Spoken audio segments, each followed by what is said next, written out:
This is a GoHAMradio.com exclusive. What's hammin' family? It's Miss Fancy Pants here for a GoHAM Radio exclusive. Let me set the scene for you for today's guest. Now, today's date's October 23rd, 2020. It's quarantine. We don't know what the hell's out there. But let me tell you what we found out in the streets and the woods of San Diego. You might be familiar with him. You might recognize his face. It's a little older now, but a little familiar. Are you guys a Halloween fan? A Michael Myers fan? A Jason fan? Do you even watch scary movies?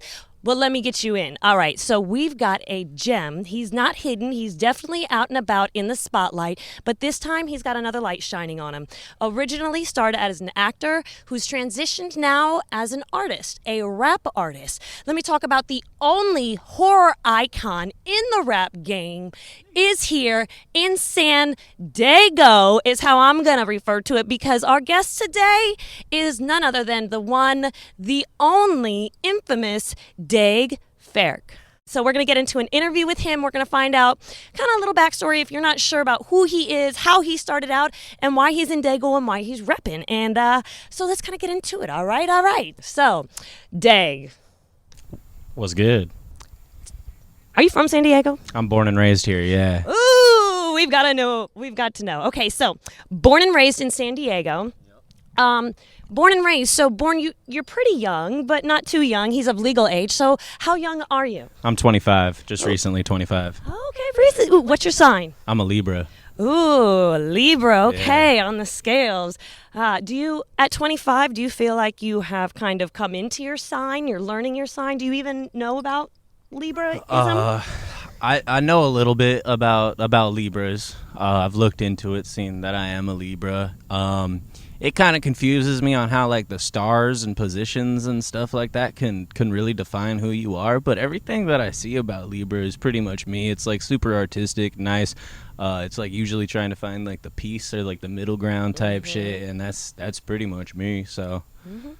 Nice. Well, let me introduce you. So, Daeg Faerch, he started off as an actor. He's actually second generation acting, as your mom is also an actor as well. Well, so she got into acting she got into acting after me, but before I was born, she was an international burlesque dancer. So I'm a second generation entertainer. Okay, now international burlesque star. Yeah. If you guys like What does OG that burlesque mean? stuff, you could like her thing was Mickey May, the Little Mermaid. But I guess she got hit up all around the world from the fanciest clubs to do her thing there, type shit back in the probably like 70s ish. Yeah. Wow. So what kind of transitioned, I guess, from her doing burlesque and entertaining to wanting to have her child become a actor? So like my mom took me to church as a child type shit, and I saw the church plays, and it was kind of there, I guess. I was just like, I want to do that. I want to perform. So she was like, yeah, okay, bet. And then How old were you then? that was just when I could first start talking, really. Like, so I was like 3 or 4 when I did my first play. I think I was like one of the 3 wise men. Was she still entertaining at that time? No. Okay. When she had me, she kind of she had stopped burlesque dancing, I think, a few years before that, and then she had me.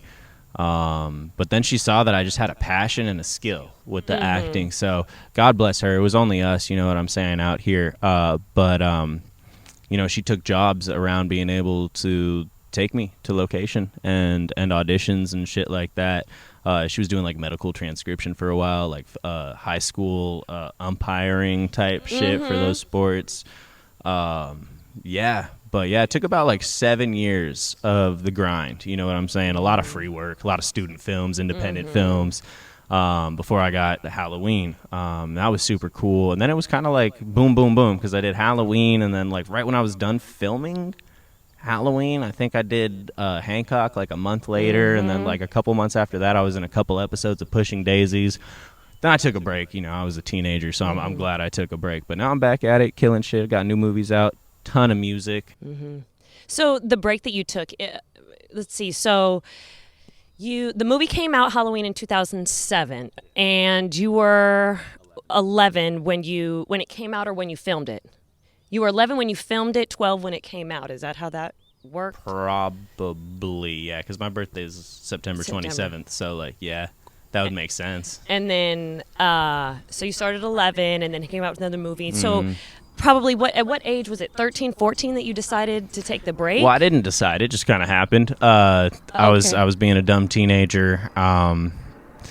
Yeah, around like 13, I would say. Like really when like the teenage hormones and everything really started going fucking crazy. I mean, what do you expect? That's kind of what happens when you're a child star that grows up. And right? you know, honestly, as a young adult, I can pretty much vouch for like, you know, like give teenagers a break. They don't know what the fuck is going on. That's being a teenager is a mental disability. Like that shit sucks. So like, I don't have the patience to deal with them, but like I can't hate on them for being dumb because it's like you'll grow up, you'll learn. You know what I'm saying? Yeah, exactly. So during that time off, what did you do as just Daeg? Because you weren't Daeg Faerch, you weren't the actor. I was hanging out with my buddies a lot, getting into some dub shit, some bad teenage decisions. When I was 16, actually, I was in a mosh pit and I had a brain injury. I got knocked out, Where was seizure. It was local, but I won't put their name on blast for that. Yeah, seizure, coma for 3 weeks, 5 emergency. 5 emergency brain surgeries. My brain was so swollen they had to take out this part of my skull for 6 months.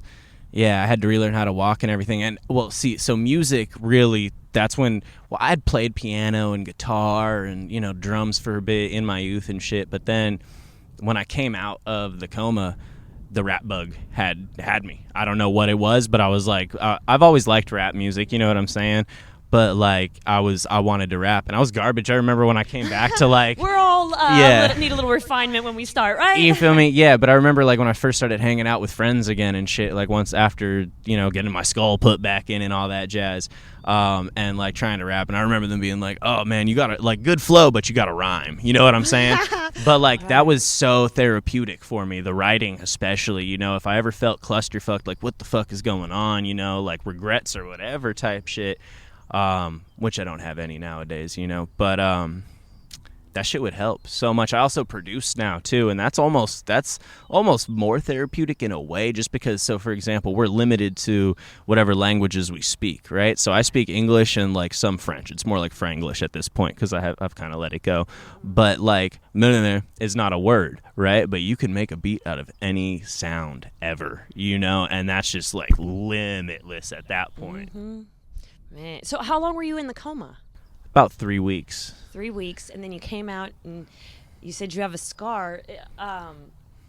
You also have, it doesn't look like a scar. It's like a dent right here that I have now. It's kind of cool though, because like I know like I'm a pretty boy, so like I'm androgynous. So this dent gives it like that caveman dent effect, so it makes me more masculine. So like I'm not mad about that. There it is. You get a little definition to yeah. the angel. Thanks, you feel me?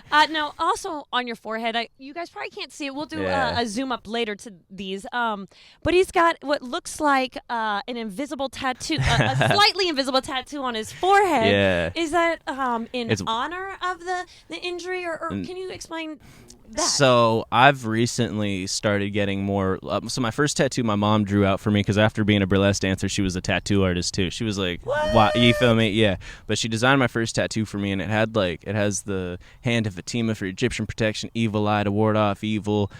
Something else a pentacle for protection as well. And I'm like, okay, I fuck with this protection shit. So since then I've gotten more runes and signs of protection and stuff like that, but I've also transferred into just getting like white ink tattoos because I really like the way it looks. You know what I'm saying? It's kind of almost like a scarification that you can't go wrong with, like it's going to be a clean line because you've tattooed a clean line. But this one is Odin's rune. So if you don't know who Odin is, that's like the overseer of Valhalla. He's kind of like the god of, the Scandinavians type shit. This is his rune, and it puts fear in your enemy. Okay. Yeah. My mom actually, and She got this when she was like 64 because we just recently got this. Yeah, she got a matching tattoo, forehead tattoo with me. I was on her so forehead like too? I never thought I would get a face tattoo. What? I never thought my mom would be cool with me getting a face tattoo, Or let cool alone enough to get one. Yeah, I know it's insane. She has it so this mine's facing up, but it's supposed to be like this. Kind of looks like a boat, so she got it the right way. It's a little more like feminine, more pretty type shit. Yeah. So how many matching tattoos okay. do you So, and your mom have? This is the only one that matches the spot as well and the type of ink because this is her only white ink tattoo. But I have a Helm of Awe on my back in white ink. She has a Helm of Awe on her arm right here in black ink. We both have a John Lennon. Mine's right here. Hers is also kind of right here. Didn't you guys do like a publication or something with that image, or do like a? Oh yeah, I think we did. Yeah, it was weird, and they made us take out our septum rings, which I was like, we're doing this because it was like for AARP or whatever. She found out about it, but yeah, like because we have these matching John Lennon tattoos. You feel me? And it's because we both love the song Imagine. Like that shit will make you cry, like or both of us cry because it's just like imagine, like a peaceful world, and it's kind of sad to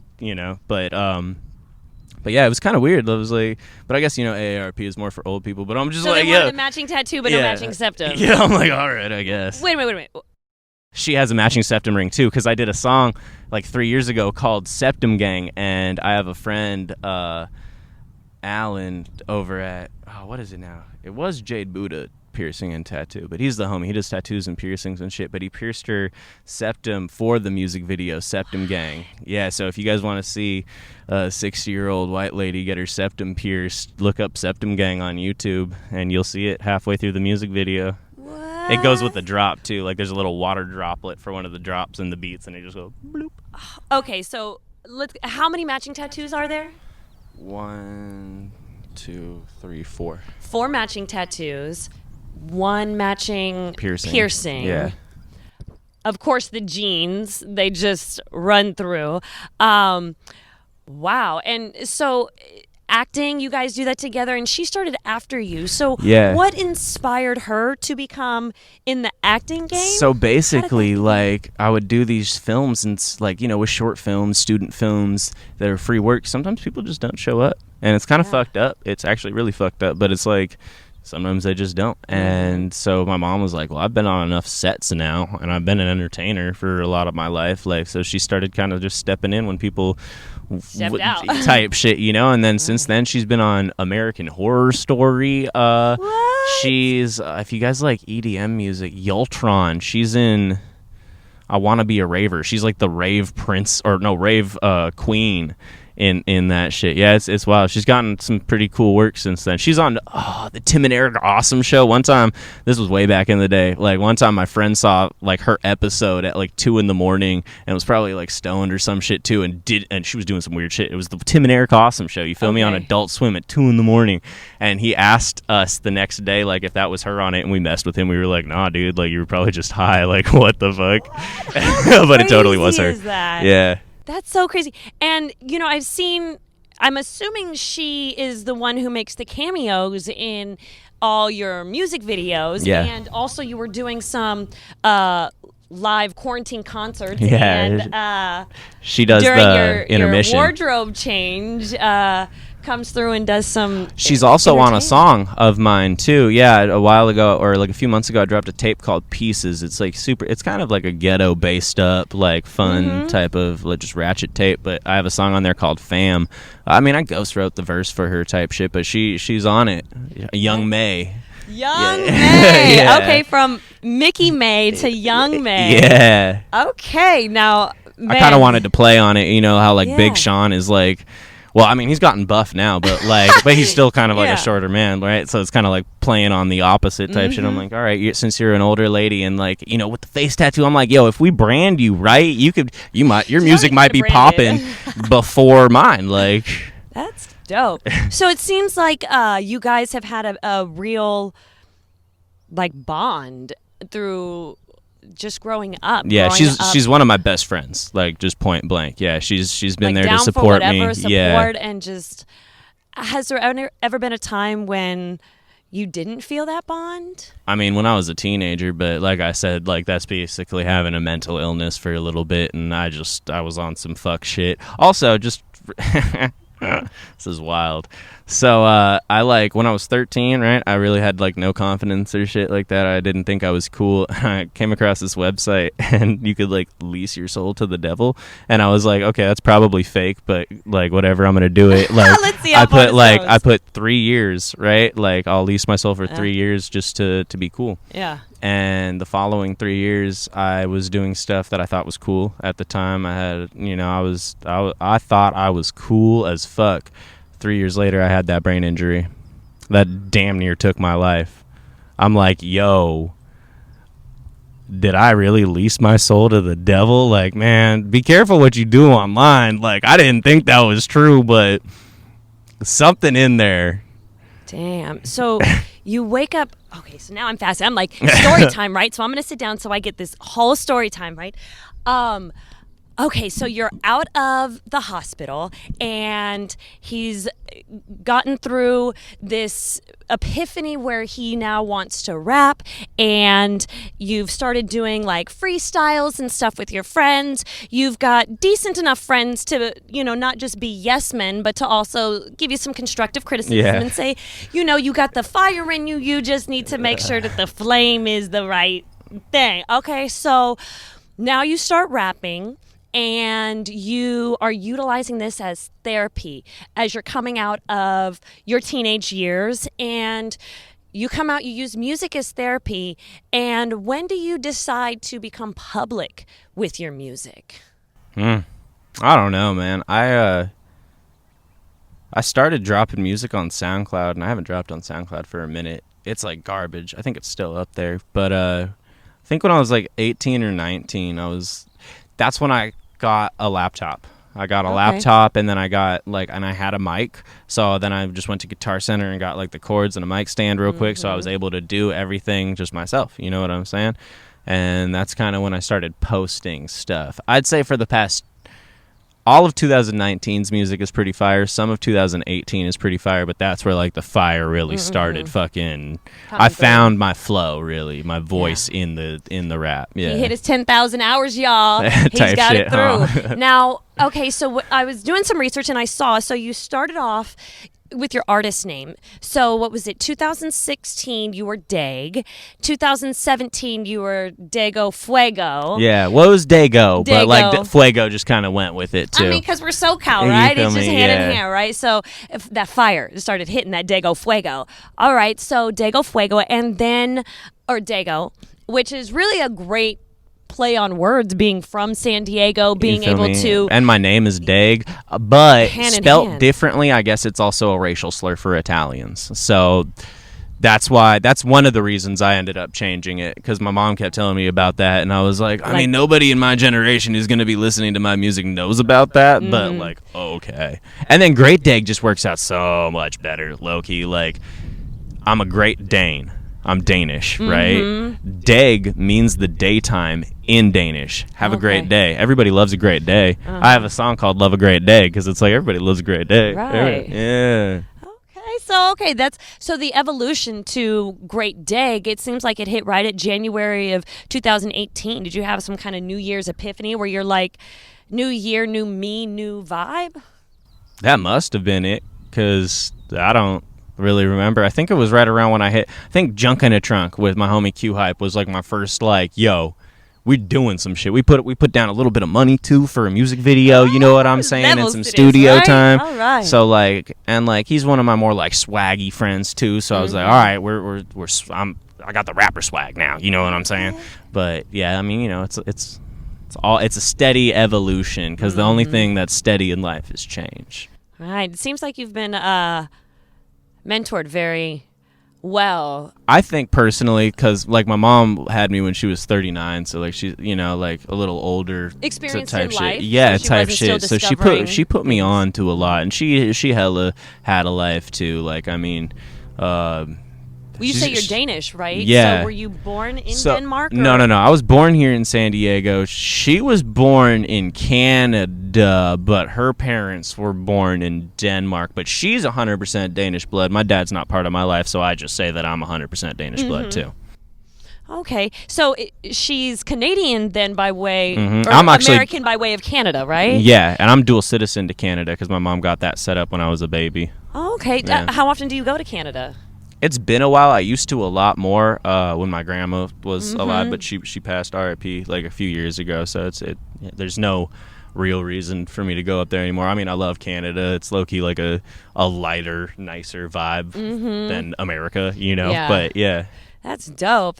So that's I assume how you speak French and English is through that connection? No. So the part of Canada that my family is from isn't even in French Canada. It's basically just north of us, maybe like a little east, like just north of Arizona. But I learned French because I went to kindergarten through 8th grade over here at Language Academy across the street from San Diego State. And it's an immersion program, so your parents basically choose French or Spanish, and literally kindergarten through 2nd grade, your classes are in that language. 3rd grade, we start involving some like we get an English class, and then maybe math is also in English instead of all being in French type shit. Wow. Yeah.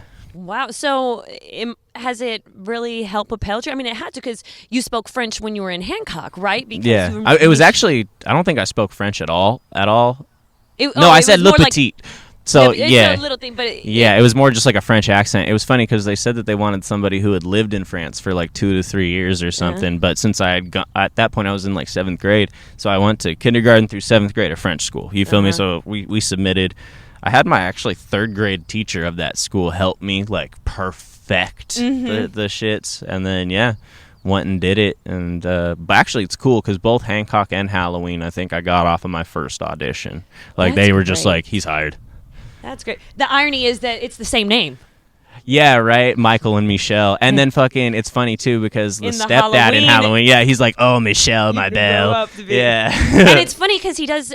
It's interesting. It's almost like a precursor to how your career kind of went because you said you do on androgyny work, which you did. Yeah. You co-starred in a film as a homosexual boy. You've also done androgyny work on a Blondie music video. Yeah. So it's very interesting how even it just kind of premonitioned its way into a Michelle and doing elitist type work. That's really great. Have you seen, as you've progressed with your work, any type of kind of weird connections like that, or things that's really just been the only kind of interesting connection?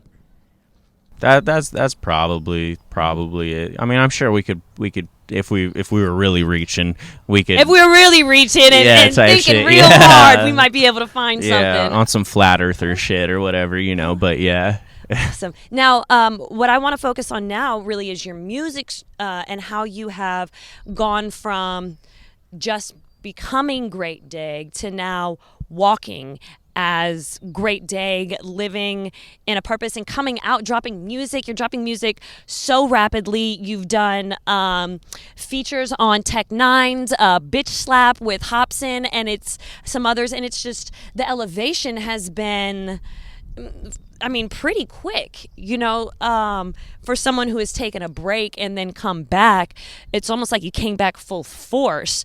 Did you have a talk with your mom of how you wanted to re-enter back into the industry, or how did you decide I want to get back into it and we're going to start doing productions? It just happened. I just started caring really again, like especially like for the acting world, like about my auditions. Like that was the main thing with that. And then music wise, I just love that because I get to create my own world. And now that like people are enjoying that's fucking unreal to me. Like people all over the world will like be like, I want to listen to this song by Great Daeg. 20,000 followers and fuck? Counting. That shit doesn't like that's so unreal to me because like I still think back, like I don't know, like I still have like that dorky kid mentality where it's like I'm like I just do my own little thing, don't mind me, but like it's fucking crazy. Creating a presence. Yeah. And what made you pitch the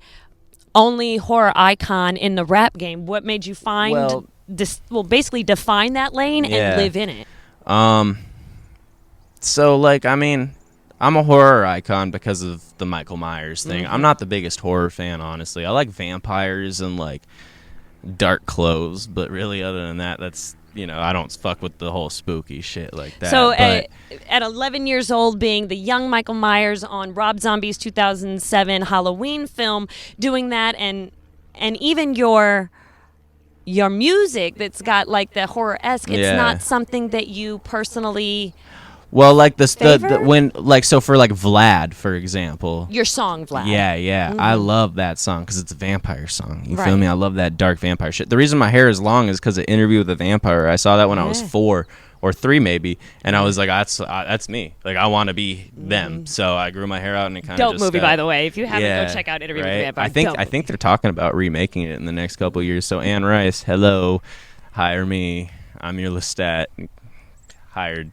I saw the Lestat photo shoot, and I was like, oh, I thought it was the coffee shop. Oh, I was like, oh, I did something at the coffee shop. Oh, yeah, no. A little too local for... Yeah, I feel you.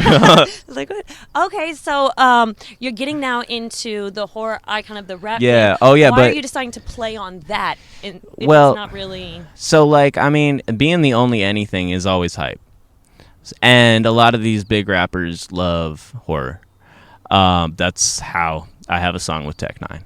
You know what I'm saying? He has a doll of me behind him. And so I was like, hey, or in some of his posts, you know what I'm saying? And I'm like, hey, that's me behind you. Like, I also do music. Like, and he's like, fuck yeah, only horror icon in the rap game. Like, let's put you on a song type shit. So you reached out to him. He didn't reach out to you? Well, yeah, I kind of reached out to you subliminally. I had to get his attention. And then he was like, okay, bet fam will work. And I was like, that's insane. Like we have each other's contacts. Sometimes he'll call me and I'm like, what the hell? Like Tech Nine is calling me. That's crazy. But yeah, like okay, I don't like scary movies, I should say that. Okay, so I like the dark shit, like, cause I've dealt with depression and shit, so it's like the sad boy shit, the vampire shit, it's almost on some like Lost Boys punk shit. I'm a 90s kid too, so you feel me, like, so darkness is there. For sure. The reason I say only horror icon in the rap game is because it's cool to be the only thing. Right. And because I'm a horror icon. I get to say that. I'm blessed enough to say that. So I might as well, put that out there. Eventually, I'll probably be saying the only something else in the whatever game or whatever, but for now, it is what it is. I mean, Dave East has Michael Myers tattooed right here. I'm like, that's homie. Put me on a song then. That's pretty dope to be able to kind of just reach into your entertainment archives and know that you are an icon. Yeah. So with that, do you have any elements of that iconic stage in your life, like at your home? Do you have the masks? Do you have posters? Do you it's do not like a yearly thing with Rob Zombie? Like how does, because Halloween's every year. Yeah, so, true. Yeah. And it's been 13 years. Yeah. So is there a way that you... A lot of times I'll do like horror conventions around this time, but because of Corona, I'm not doing conventions right now. We don't have anything up like that at home. I mean, I still have the clown costume put away somewhere in the mask, and I think the fork that I used to kill the nurse. That's so freaky. That's a freaky movie, by the way. Okay, so freaky movie. I don't watch scary movies, and that movie, you're intense. Hell yeah. You're fucking intense, man. Yep. Like, you're fucking intense. I mean, they got Malcolm McDowell to tell people these are the devil's eyes, so... Man, go check the movie out. See, there's a link. The Devil's Eyes, and I leased my soul to that. You're just see, reaching. we're gonna keep that, my friend. We're gonna find all these links. We're gonna be like 1 degree of separation away. Yeah. How dope! So now you're in the rap game. You're reaching out to people by utilizing the work that you've done, which you rightfully deserve. It's your work, and you utilize it however you want. This is how you make your own stage. Thanks. So as you are creating Great Daeg, I see that you're doing a lot of visuals, a lot of music videos. Yeah. The editing is more, it's not a professional editing. It's more like your effects editing, the CGI kind of editing. What made you decide to do that as your editing type versus traditional color correct and things of that nature? I love raw. I just love shit like you know, like this type shit, you know, like hard on your sleeve, whatever. I do film work. Since I don't have like the nicest camera and I don't have Final Cut Pro on my shit, you know, I can't personally do like all the super cool stuff. Sometimes I link up with video editors, like some amazing music videos are like pull your hair, shut the fuck up, fuck it. Hot as fuck is sick too. Vlad was good too. Oh yeah. Oh man, Yeah. Paul Boyd. Shout out Paul Boyd. That dude, we have a movie coming out pretty soon that he directed called I Challenger. It's like a stoner movie, but he's directed music videos for like Goo Goo Dolls, Dead Mouse, Lionel Richie, like, and I'm like, dude's doing my music video, like this is sick. But So do yeah. you create the treatments for it? Or I saw that your mom does a lot of the executive production, directors of photography and things. Yeah. She, you know, oftentimes, like, if I'm just doing my music video type shit, I have a friend film me off of a phone. Whoever's got the newest iPhone that's the phone we're That's the using, one. you know what I'm Got saying? And then, they just send me the shits to my laptop. If I'm working with somebody, I do like to, like, co-create the idea just because I'm such like a wide spanned creator type shit. But it is really fun when I work with other people because I get to see like what their ideas are. Like It's a blend of creativity. Yeah, like with Shut the Fuck Up, man. That video, y'all gotta watch that shit. It's not. And it's STFU, right? Yeah, exactly. So don't have to write it out loud. Yeah, you can STFU your way to find But Daeg I mean, on YouTube. that guy is killer. Brent Mays out in Nebraska, man. He did the CGI to make it look like I blew my head out, and we were out in Nebraska too. So like that shit was. We had some crazy locations and How do you whatnot. link up with these individuals? Just Instagram, and then like a few months ago I wanted like a break from San Diego because there's so many people. Like I love San Diego, but there's so many people. And I was talking with somebody out in Iowa, and I was like, you know what, fuck it, I'm gonna go out to Iowa for 2 weeks. That 2 weeks, there was a problem with the car and shit, and so that 2 weeks turned into 2 months. Did you drive out there? Yeah, not with my car though. But so with I got whatever. picked up, and then that car got fucked up, before making it back. Yeah, so yeah, It but was an adventure, right? it definitely was because I had somebody like an hour away in Nebraska that was down to work and a great worker, and then also another dude that I did fuck it with in Colorado because I stopped through Colorado on the way a few times. Oh, Colorado is a nice state. Yeah, They've I fuck got with nice Colorado. roads, kind of. Yeah. Did you enjoy Colorado? Yeah, Colorado's nice. I got some homies out there, and then just being San Diego born and raised, I hate when I go to a state that's like uptight about pot because I'm just like I'll light a blunt and people are like, yo, don't like put that down. I'm like, come on, man. $1,000 Like, fine. who am I doing? Like I'm Yeah. Well, I did a cross country trip this summer and went through Colorado. Nice. Took a detour the same way. Hell yeah. So what is just a side note? What is your feedback of Colorado weed versus Cali weed? I mean, it's all about the same, I mean, we got good weed, they got good weed. Now that it's legal, it's taxed, and it's really weird. Like, if you buy it super legally, like, through the stores, like, they only let you buy, apparently, an ounce a day. I guess my plug out here is cooler than that, but, like, if you go to the fucking shops, like any other professional shops, you can't just go in there and be like, I want 3 ounces, because they're like, no, you gotta buy, it's an ounce a day, and if you buy that whole ounce of flour, you can't buy wax or any other thing. I'm like, this is Oh, wow. weird, dude. Yeah. Like, you really gonna make me come in here, like, multiple, whatever. Working through things. Just curious Yeah. to see what you thought of the difference between Colorado and California weed. I'm sure there's people out there that are watching that aren't familiar with either. So just kind of having a comparison. If they got to pick which state to go to where we're going. Cali, because West Coast, best coast. There it is. Okay, put it down. Hold it down Yeah. for the West Coast. So Cal, right? Okay. So now you're in the rap game. With quarantine and stuff, I've seen you've done the live concerts at your residence or wherever, a private area. And I've seen that you've done some shows on stage. What stage was your first stage that you performed on? Do you remember? Honestly, it was probably a convention because I do these horror conventions. So then when I started rapping, I was like, yo, I'll do a show and I'll do it for free. You know what I'm saying? To kind of put the promotions out there now that you're in this different realm of entertainment. Yeah, exactly. So, like, you know, I How think. was that? Oh man, You no, remember- you know what? I brought out my dumbass. Literally brought out my notepad. Yeah, because like that, like nowadays I'll just fucking, because I got so much music and like a lot of it nowadays is freestyled, so I'll just like perform over the track. I'll give it a live feel, you know what I'm saying? But I perform just over the track that you could play anywhere, anytime, you know? But at first, I thought you had to just rap on the instrumental.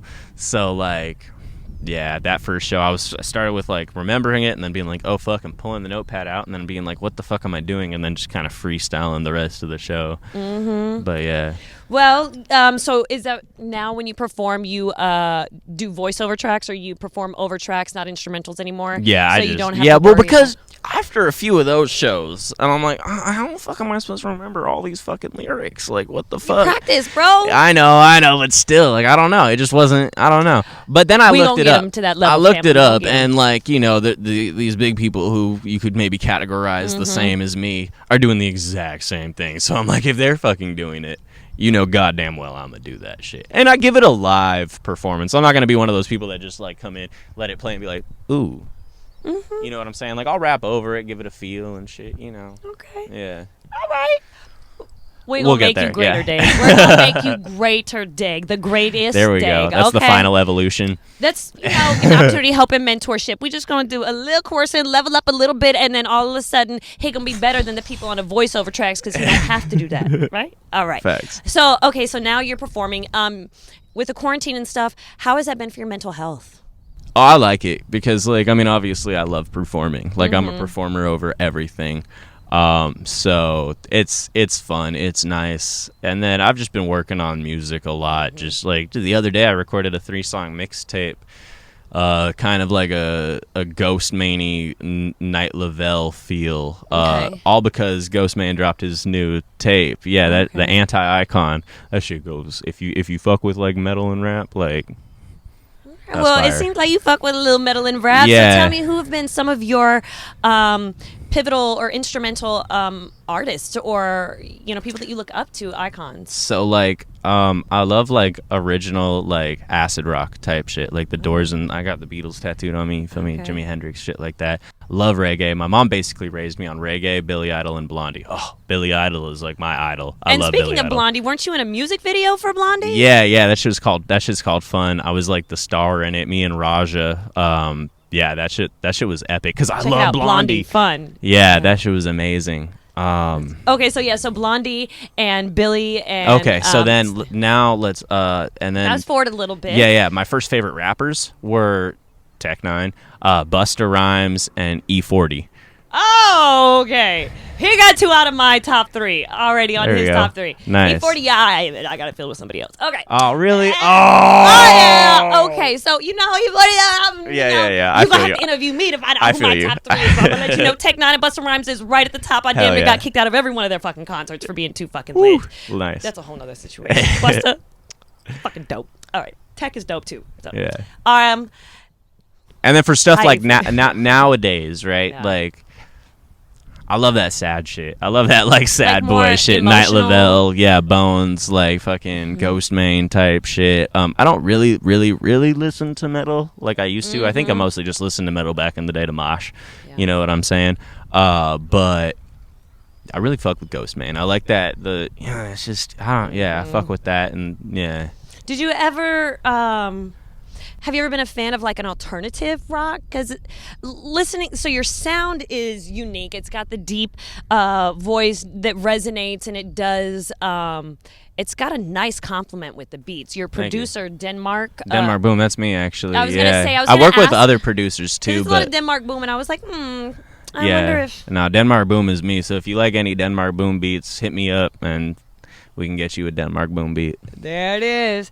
It's a real nice blend. I can Thank you. definitely, by listening to your catalog, hear the evolution of how you've come into your own sound Yeah. and where you're comfortable at and how you're able to project your message. But I still have fun. Like I still Right. I'll do a lot of But you have a lot of play on words and yeah, that shit's fun and- too. and But it's- like I also like make like I got this guitar here with me, and I Why don't you show me found some of the this. things you brought? You brought a little some special Yeah, items. she We're gonna said have a little it's like show and tell, but It's like not show and tell. So I was like, all right, I got you guys. Okay, so if you're watching us, you can see it and hear it. If you're listening to us, you're gonna have to So, go to the website GoHamRadio.com. This and ain't watch the even video. like the most fancy guitar. I won't even pull it out. It doesn't have but to it's be just, fancy, Yeah. it's just so be this, purposeful. This guitar is epic. So I've played guitar here and there throughout Here, my why don't life. I assist? I'll hold the microphone so that you can open No, it. no, You it's got it's. it? I mean, it's this. Okay, yeah, I got it. We want to see what's in Okay. it. We So don't want to just. basically, We don't want while to see I was- the case. I just while I jumped was out of in frame. Iowa, I found this in the dumpster of the complex that I was staying at. What? Someone's Yes. trash is another person's treasure. You feel me? And check it out. I got a song on one of these tapes that I'm talking about that I was just about to get into called "One Man's Trash is Another Man's Gold."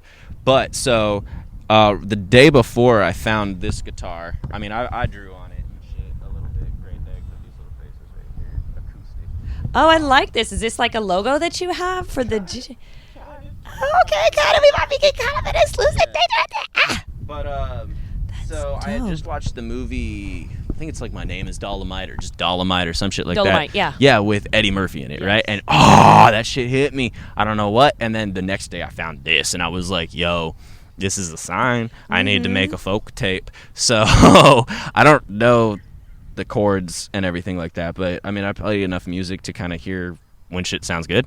So like I made like these little guitar loops. 5 was the first one, and just looped that shit as long as I could, really. And a lot of times I would end up deleting some of the beat, you know. And then once I had all 5 of those acoustic beats, sometimes I would use like my chest with the chains. It sounded really cool, like type shit. Now he's into Foley. Okay, he's Yeah. See, he's adding all these movie elements to his You film feel or to me? his music, and I can definitely see the production. Yeah. Quality. Let me tell you. So then I would just, once I got all those beats down, sit down, usually with a coffee and a blunt, and just fucking turn that shit on and just whatever it says, just you know. And I like Yeah. doing that like ooh type shit. You feel me? Like, so that was really fun. And now I have 3 dumpster tapes that are out. Dumpster tape 1 is 5 songs, 2 is 5 songs, 3 is 6 songs, and now I'm sitting on a 4th one where I collabed with a homie who also plays acoustic guitar and really I know they got that funk in them. And I've started working on 5. I actually recorded it. I don't think I felt the vibe for some of those, so I'm gonna re-record that shit. But yeah, I like making that folk music. But I also have some reggae tapes and some rock, and like I have one like EDM song. Who are some of your if you grew up on reggae, some of your reggae artists that you grew up on? Oh. Who are some of the I reggae mean, artists? all the Marleys. I Okay. fucking love Marleys. Elephant Man is sick. Yellow Man. Have you seen any in concert? Stephen Marley. Okay. Yeah. At the Fairgrounds. Yeah. Yep, you already know. Yeah. Hey. That shit was so lit. That shit was nice. Yeah. Yeah. I mean, those are the ones. Yeah, right. Right. So you've got the old school, you've got the new school, you've got the eclectic. Oh, Matisiau? Maybe. Yeah, that's his name. Okay. Yeah. He's sick. Okay. Damn, that's like a real wide variety. And you decided to go with rap. Do you think that you'll always, as an artist, be rapping as you have these Honestly, different dynamics like- of artistry? I think the only reason my shit's called rap is because I don't scream too much and I can't really hold a tune, like singing wise. So like that like screaming and rapping are kind of like for like the lyricists who can't hold a tune, like more or less. You know what I'm saying? That's kind of how I see it. So like. Yeah, I rap on my shit. I don't know what it's called though. Like, you know, I mean, there's so many different Expression. Yeah, type shit and subgenres and yada yada. So it's just some great Daeg music. But you never know where that's gonna take you. Like, you might be turning up at a club. You might be sauced the fuck up. You might be sad. Like, there's all sorts of vibes. What's the vibe that you want people to get to know you in now? Oh man. That tape I dropped, Pieces, is fucking sick. It's got like that deep there's some kind of sad bars, but it's more just like I don't fucking care, like, but it's just like hella bassy, kind of ratchet. It's fun. I like that shit. You think that represents you more as a person? It exemplifies where you are in life? Or Currently. Because sometimes people write music that's a year old and produce it, but the music that you're producing now is, exemplifies where you are at now in Usually life. during like the springtime is when like I start making like more fun music, but then the rest of the year I kind of just do whatever the fuck else. Get into Halloween mode. Yeah. Okay, so you brought some things. You brought the guitar. What else you got? So this, like you had said, I started rapping as Daego because I'm born and raised in Daego. So a fan actually had made me this. What? Yeah, and I used to rock this in some music videos. Can you see this? Is this in the frame? You got this? Daego Fuego. I was like, Fuego. okay. You see that? Are we in lit. there? I think she actually just made me this thing, and then at the convention there was a necklace place right across like the booth from me. So I was like, yo, can you turn this into a necklace? And they did. That's dope. Yeah. That's Fuego. Lit. Okay. And then lastly, because I don't know, you said something about like old. Like it's been there for your whole life. So like back in the day, we want to get to know. Yeah, so back in the day, like, it's always been my mom and I, and when I was a kid, she'd play with me or whatever, and I don't know why, but I always wanted to be Robin, and I'd make her be Batman. And so I had this cape, and this was my Robin cape, and I learned to ride a bike on it and skateboard on it, so it would always get fucked up, and then we'd have to tie it up or whatever. But this was, a 2 to 5 year old Daeg's Robin cape. That's now dope. all like fucked up, but yeah, piece This of history right there. Some 90s gold. That's dope. And interesting how, dressing up and being in character young really has set the... Yeah, I still need to play a superhero. It'll probably be Thor, You were in I'd a assume. superhero movie, though. That was pretty close. Oh, yeah, Hancock. Yeah. He was in a superhero movie. He got touched and thrown. Yeah. But if you're not I still familiar, need a rematch.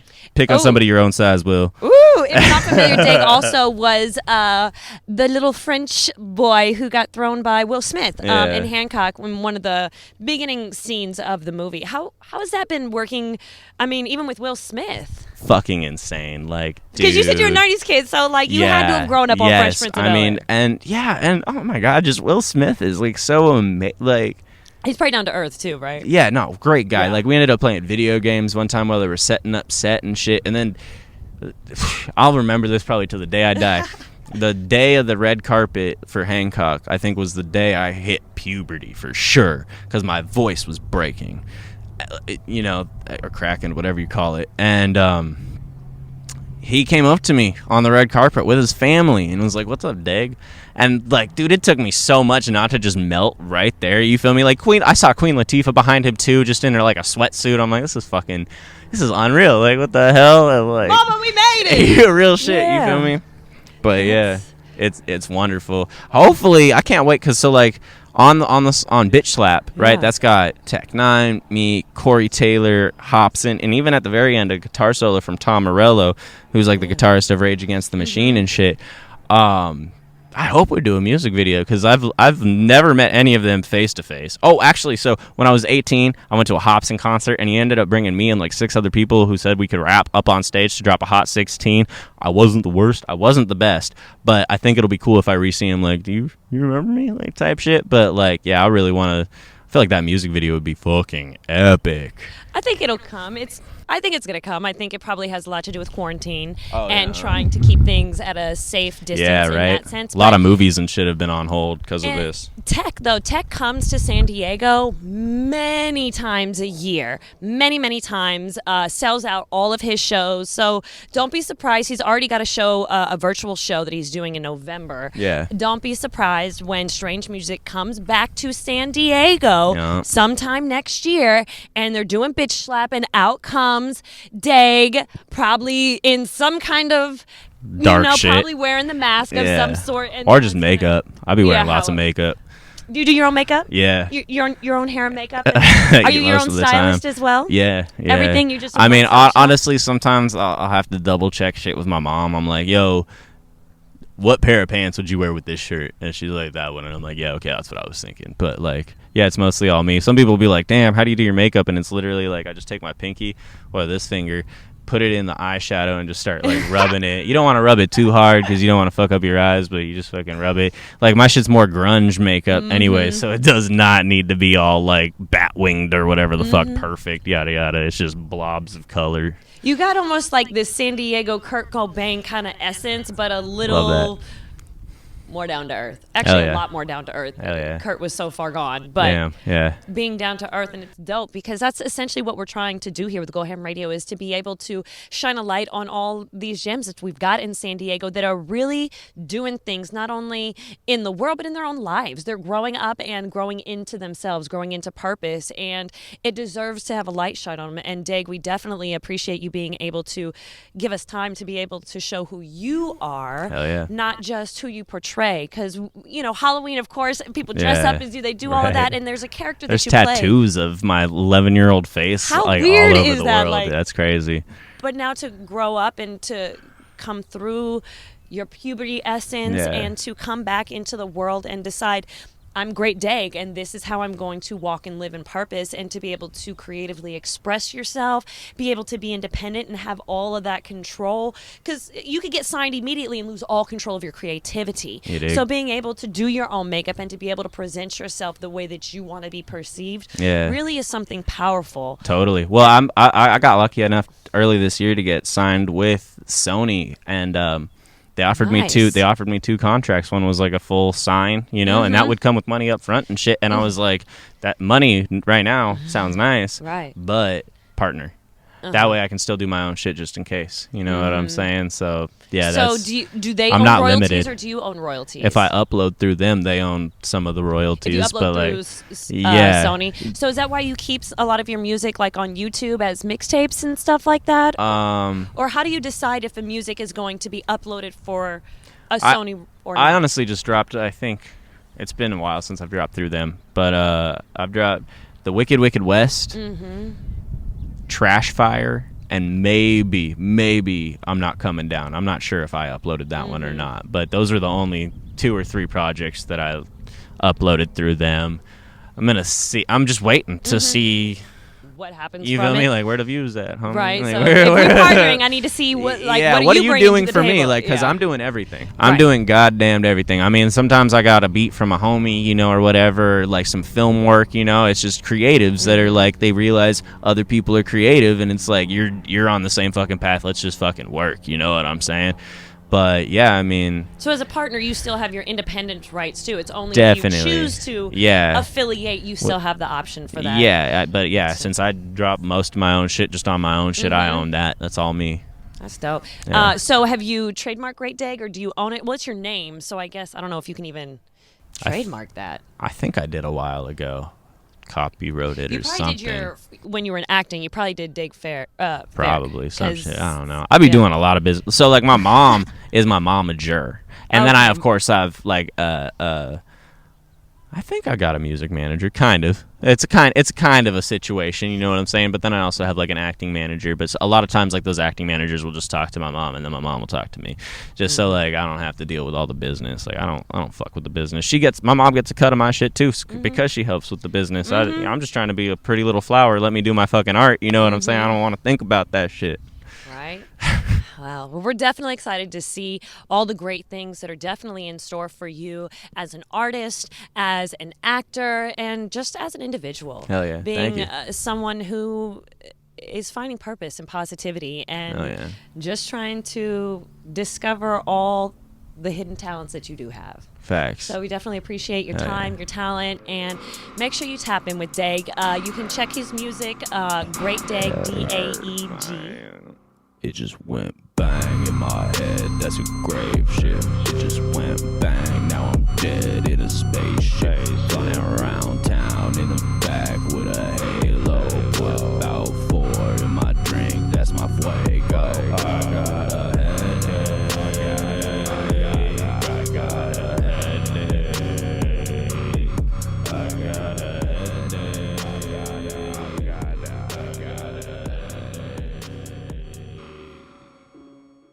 I'm Miss Fancy Pants. Thank you very much for tapping in with this exclusive interview with Daeg Faerch, San Diego, born and raised, actor turned rapper, turned grown man. So make sure you tap in with them, tap in with his music. Great Daeg. You can find him on all streaming platforms. Tap in with his YouTube, subscribe to him. You can also follow him on Instagram and all social media platforms. Daeg, do you want to give any shout outs or words of wisdom, or what do you got to say to your fans? I got both. Shout out my mom, Rob Zombie, Tech9, and everybody fucking with me.